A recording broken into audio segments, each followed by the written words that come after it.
Alright guys, this is John here, so I'm just going to show you guys real quick how to go ahead and make a venturi style adapter for your bilge or your recirculation pump at this point in time. And so I've had my brother Peter request this, and I've also had Evan, I believe, request this.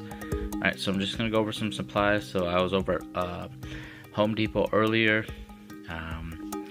The PVC pipe, you can get like a 2-foot section. I think it was like $1.50. This thing was like, I don't know, 50 cents.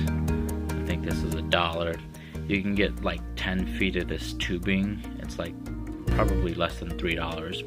So this is 3/8 outer diameter and 1/4 inch inner diameter. Alright, so you'll need a pair of sharp scissors. You'll need some drill bits, 3/8, so that we can drill a hole on this cap so we can fit this hose through it. And of course you're going to need a drill. So basically at this point in time, so what you're going to do is this fitting, right, or this piece right here, this little T-fitting, this is going to go ahead and go into your bilge pump or your recirculation pump. Alright, so I have my pump. I just use a bilge pump where it's sitting inside of the cooler, and I just wrapped a little bit of tape around that piece so that I could fit this fitting over it. Alright, and so this end I'm just gonna leave, and that's where the jet and the venturi is gonna come through.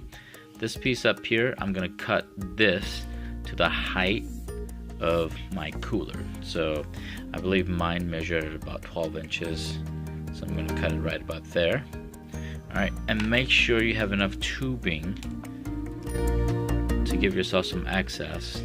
So if I'm going to cut it like 12 inches, you got to make sure you have at least 14, maybe 16 if you want to go ahead and bring some air supply from outside of the cooler when the lid is closed. So I recommend maybe 16 to 18 inches. Alright, so once you cut it, you're going to cut it like that. We're going to bring this piece here and fit it like that, just like this. Okay, so we're going to cut it about right there. Okay, so once you cut it about right there, what you're going to do is you're going to take this cap, you're going to put it on just like this. Okay, put it on like that. But first, before you actually put it on, what we're going to do, you'll take one of your smaller drills, go ahead and drill a little pilot hole on the top here, just to kind of get it started. And then you can take your bigger 3/8 drill bit, and then go ahead and put a hole through this. That way, we'll be able to go ahead and fit this through. This is the tube that's going to be able to draw in the air to create the low pressure, and it's going to draw it in. Alright, so with this cap on like that, this tube, we're going to feed it down this PVC pipe, and it's going to sit and it's going to bottom out. Now it's important that when you feed the tube in, okay, you see how it's flat like this? We got to cut it at an angle. We got to cut it at an angle. So I'll show you real quick. I'm trying to do this with one hand. So, alright. So, gotta cut it at an angle. Let me see if I can get this here. I'm gonna set this down for a second.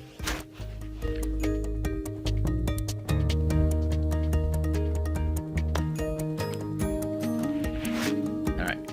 So, I cut a piece out where you just create a little bit more surface area to go ahead and draw more air in.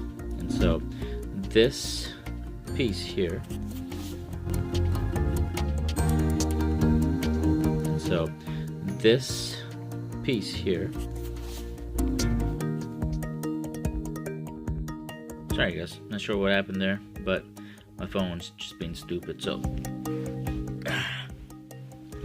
what I did was I cut it at an angle like this, the tube, so you have some more surface area.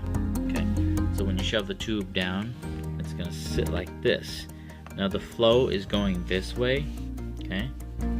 Now Now you want to make sure that you actually angle the flat, have the flat side facing the flow, right, facing the flow, and then when the flow goes out like this, alright, you want to face it like that. So if you're looking at it like this, this is what it's going to look like. It's going to come through and it's going to sit like this inside. Alright, so the flow is going to go and pass this tube, and so it's not going to shoot any water up the tube because this backside is blocking it. So when it pulls through, here's where it creates a low pressure. So the force is pulling, and then it automatically creates a vacuum and it pulls the air through. That way you get more bubbles, you get more air mixture into your water. So yeah, so that's it. It's pretty simple. Once you create it, you can just plug it onto your bilge pump and you're good to go. So let me know if you guys have any more questions. Thanks.